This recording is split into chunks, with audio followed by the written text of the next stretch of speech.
Hello everyone, मैं Sudha Singh ideal institute में आप सभी का बहुत बहुत स्वागत करती हूँ। दोस्तों, इस समय हमारा टॉपिक चल रहा है अलंकार।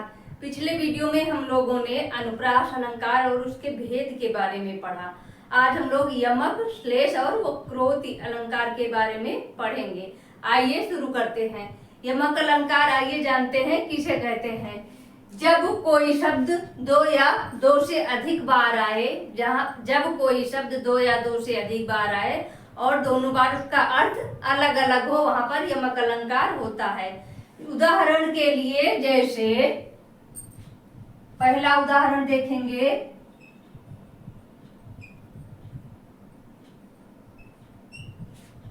काली घटा का घमंड घटा। काली घटा का घमंड घटा।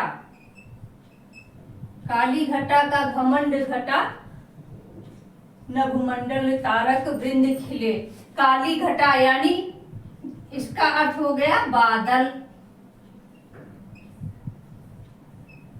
और यह घटना यानी कम होना,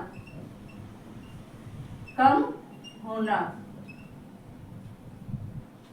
ये दोनों शब्द काली घटा यानी घटा शब्द दो बार आया हुआ है, दोनों का अर्थ अलग अलग हो गया।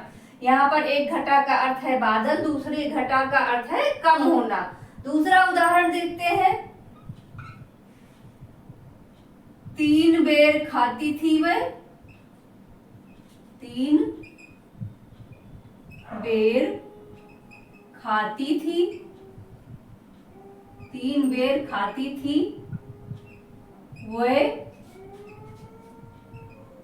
तीन बेर खाती हैं।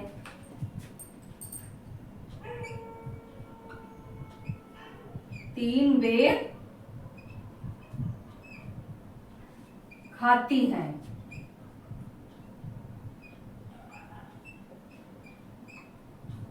तीन बेर खाती थी वह, तीन बेर खाती हैं। तीन बेर, पहले तीन बेर का मतलब हो गया संख्या, यानी तीन बार,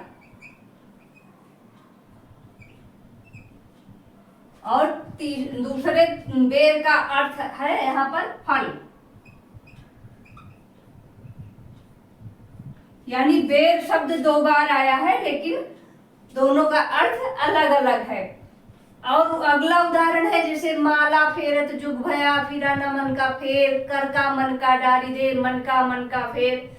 यहाँ पर पहले मन का अर्थ है मन का यानी कि मोती, और दूसरे मन का अर्थ है स्वभाव या आदत। फिरा न मन का फेर, कर का मन का डारी दे, मन का फेर। आइए देख लेते हैं।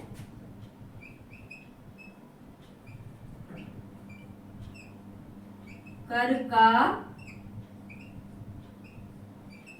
मन का डारी दे, मन का फेर। मन का फेर, कर का मन का डारी दे। यहाँ पहले मन का अर्थ है मोती,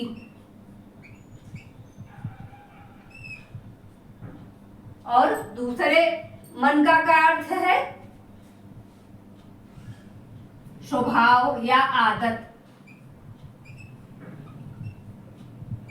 स्वभाव या आदत, यानी कर का मन का डाल दे, हाथों में जो माला लिए हुए हो उसको हटा करके अपने मन का जो स्वभाव है, आदत है, उसको बदलिए, तब बात बनेगी, तब आपके साथ सब अच्छा होगा। अगला है हमारा श्लेष अलंकार। श्लेष का मतलब होता है यहाँ पर चिपका हुआ। श्लेष का अर्थ होता है चिपका होना, चिपका हुआ। यहाँ यानी कि यहाँ पर यहाँ पर जो है एक शब्द के साथ कई अर्थ चिपके होते हैं। इसको हम परिभाषित करते हैं जहां पर कोई शब्द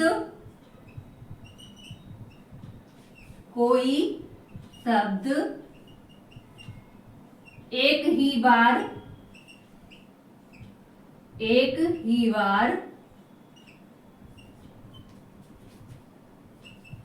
प्रयोग जहां पर कोई शब्द एक ही बार प्रयोग किया गया हो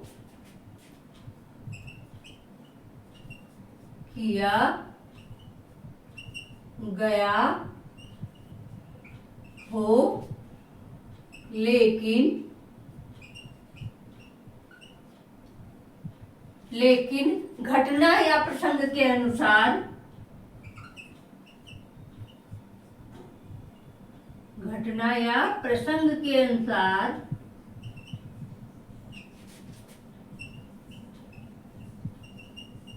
उसके कई अर्थ हों। घटना या प्रसंग के अनुसार उसके कई अर्थ हों।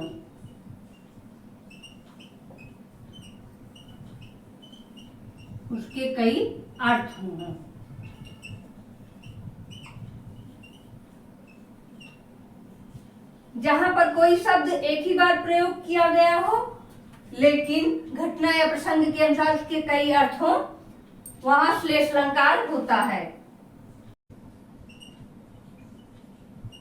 वहां श्लेष अलंकार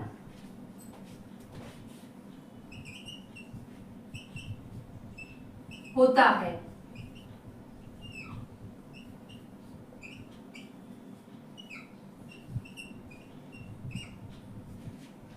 वहां पर श्लेष अलंकार होता है। उदाहरण के लिए देखते हैं, जैसे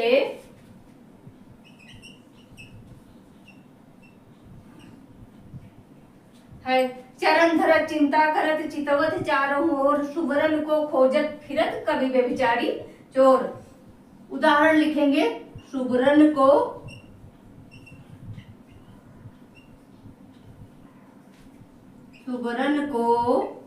खोजत फिरत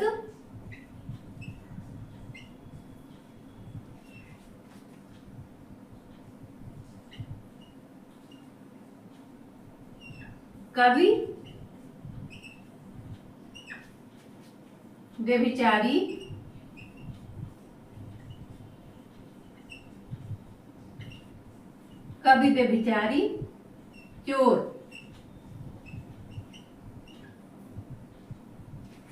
कवि व्यभिचारी, सुवरन को खोजत फिरत कवि व्यभिचारी चोर।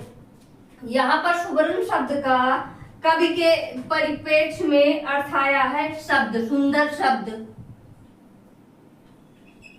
कवि हमेशा नए नए शब्दों को खोजता रहता है, सुंदर सुंदर शब्दों को। और व्यभिचारी जो है स्त्री की खोज में रहता है। इसके संदर्भ में स्त्री का प्रयोग किया गया है और चोर के संदर्भ में सोना का प्रयोग किया गया है। या सोना यानी सुवर्ण। तो यहाँ पर सुवर्ण शब्द के एक से अधिक कई अर्थ हैं, इसलिए यहाँ पर श्लेष अलंकार है।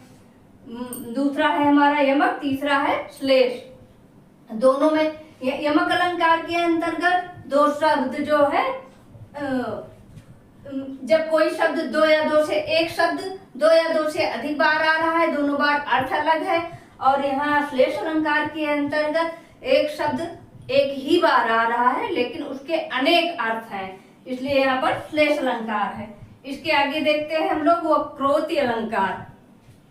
अगला है हमारा वक्रोक्ति अलंकार। नंबर 4 है हमारा वक्रोक्ति अलंकार। वक्रोक्ति अलंकार में जब किसी वाक्य में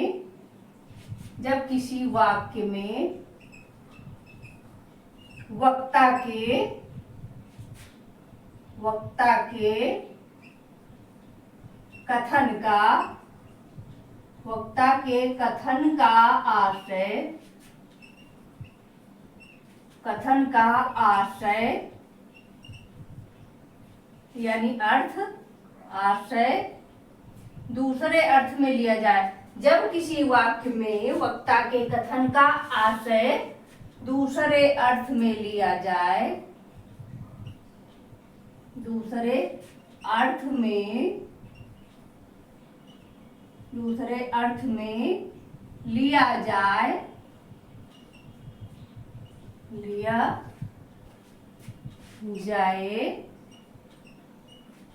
वहाँ वक्रोक्ति अलंकार होता है। वहाँ वक्रोक्ति अलंकार होता है। वहाँ वक्रोक्ति अलंकार होता है। इसका जैसे नाम से ही हम लोग देख रहे हैं, इसका नाम है वक्रोक्त। वक्र मतलब टेढ़ा मेढ़ा, तिरछा, यानी सीधा अर्थ ना समझ करके उसका दूसरा अर्थ समझा जाए, वहाँ वक्रोक्ति अलंकार होता है। वक्रोक्ति अलंकार दो प्रकार का होता है। कौन कौन सा है? पहला है काकु वक्रोक्ति। काकु वक्रोक्ति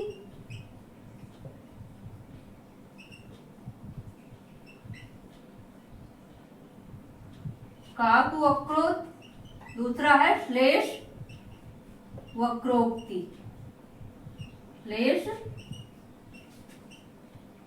वक्रोक्ति। वक्रोक्ति अलंकार का दो प्रकार है। कौन कौन सा? काकु वक्रोक्ति और दूसरा है श्लेष वक्रोक्ति। तो काकु वक्रोक्ति के बारे में जानेंगे। काकु वक्रोक्ति क्या है? जहां पर काकु वक्रोक्ति के अंतर्गत जहां वक्ता कहता कुछ और है और सुनने वाला जहां पर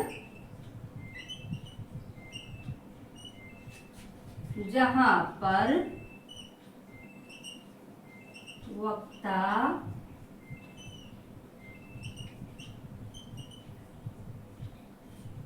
कहता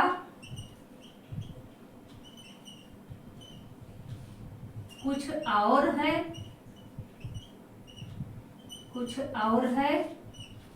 लेकिन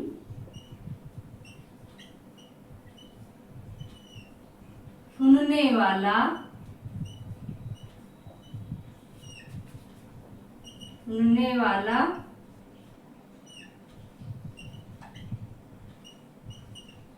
कंठ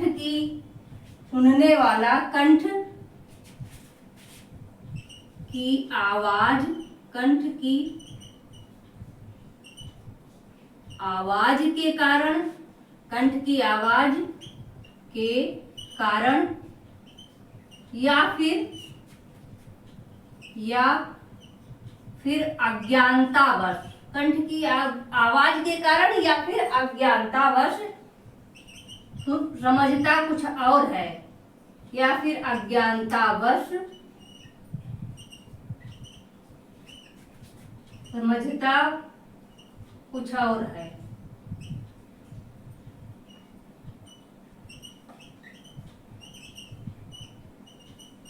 समझता कुछ और है, वहां पर काकु वक्रोक्ति होता है।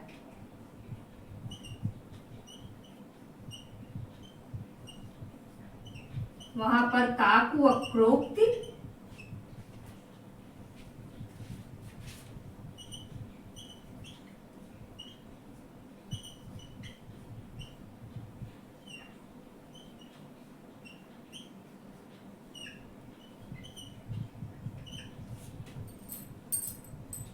यानी कि काकु वक्रोक्ति के अंतर्गत अगर वक्ता कहता कुछ और है लेकिन सुनने वाला कंठ की आवाज के कारण, यानी कि बोलने के तरीके के कारण, या फिर उसको ज्ञान नहीं है, अज्ञानतावश, वो समझ नहीं पा रहा है कि सामने वाला क्या कह रहा है, वो अपने समझ से कुछ और समझ रहा है, तो वहां पर काकवक्रोक्ति होता है। जैसे उदाहरण के लिए देते हैं वरदान शिव, उदाहरण के लिए इसका उदाहरण देख लेते हैं। देते हैं वरदान, देते हैं वरदान शिव, भाव चाहिए मीत, भाव चाहिए मीत।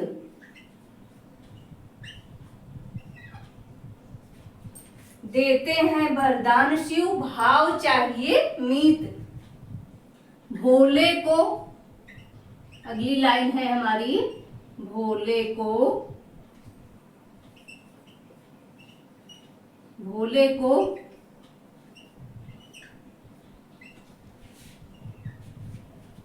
भोले को वरदान हेतु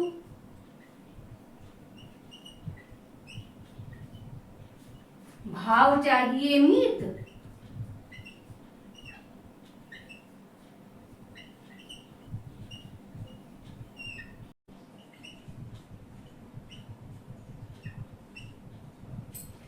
यहाँ पर एक मित्र अपने दूसरे मित्र से कह रहा है कि भगवान शिव बहुत ही भोले भंडारी हैं, वो वरदान दे देते हैं। देते हैं वरदान शिव, भाव चाहिए मीत, यानी कि भाव होना चाहिए, श्रद्धा होनी चाहिए। यहाँ पर पहले भाव का अर्थ है श्रद्धा या विश्वास।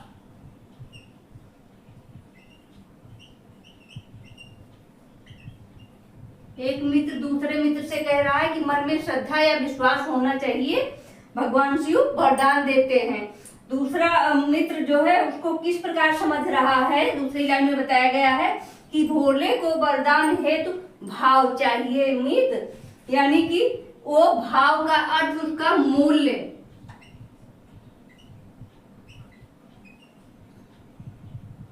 उसका अर्थ मूल्य लगा रहा है। यानी कि वो समझ रहा है कि भोले भंडारी को, भगवान शिव को वरदान देने के लिए उसका पहले मूल्य देना पड़ेगा, तब वो वरदान देंगे। यहाँ पर ये क्वेश्चन मार्क की वजह से ये सारा पता चल रहा है। देते हैं वरदान शिव, भाव चाहिए मीत, यानी भगवान के प्रति हमको श्रद्धा या विश्वास होना चाहिए हमारा, तब वो वरदान देते हैं। और दूसरा मित्र उसको किस प्रकार समझ रहा है कि भोले को वरदान है तो भाव चाहिए मीत, क्या भोले भंडारी को वरदान उनसे प्राप्त करने के लिए उसे उसका मूल्य चुकाना पड़ेगा। तो ये इसका यहाँ पर दूसरा अज्ञानतावश दूसरा अर्थ समझ रहा है, इसलिए यहाँ पर वक्रोति यानी कि काकु वक्रोति, वक्रोति के अंतर्गत काकु वक्रोति अलंकार है। अगला देखेंगे, हमारा अगला है श्लेष वक्रोति। इस प्रकार वक्रोक्ति अलंकार का दूसरा प्रकार है हमारा श्लेष वक्रोक्ति। पहला है काकु वक्रोक्ति और दूसरा है श्लेष वक्रोक्ति।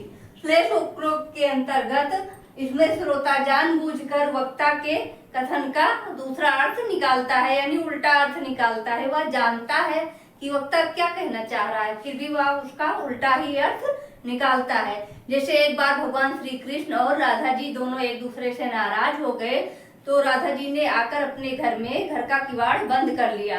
तो भगवान श्री कृष्ण उनको मनाने के लिए उनके घर गए, तो राधा जी ने अंदर से कहा कि को तुम हो इत आए कहाँ, आप कौन हो और यहाँ क्या करने आए हो।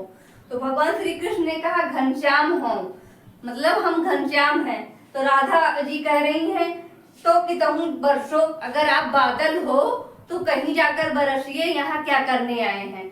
तो भगवान श्री कृष्ण ने अपना दूसरा परिचय दिया, चितचोर कहावत है हम तो चितचोर कहलाते हैं, मन को चुराने वाले कहलाते हैं। तो राधा जी ने कहा तहाँ जाओ जहाँ धन है सरसों, अगर आप चोर हो तो यहाँ क्या करने आए हो, जहाँ पर धन है वहाँ जाइए ना, वहाँ जाकर चोरी कीजिए, यहाँ क्या करने आए। यानी कि राधा जी जानती हैं कि भगवान श्री कृष्ण हैं, आए हैं, वो कह रहे हैं, वही बुला रहे हैं, फिर भी वो उसका उल्टा अर्थ लगा रही है, बार बार उसका उल्टा अर्थ प्रयोग कर रही हैं। इस प्रकार हम लोगों ने आज शब्दालंकार के अंतर्गत यमक, श्लेष और वक्रोक्ति अलंकार, वक्रोक्ति अलंकार के दो भेद, काक वक्रोक्ति और श्लेष वक्रोक्ति के बारे में पढ़ा। तो आज के लिए इतना ही, मिलते हैं अगले वीडियो में, तब तक के लिए बहुत बहुत धन्यवाद।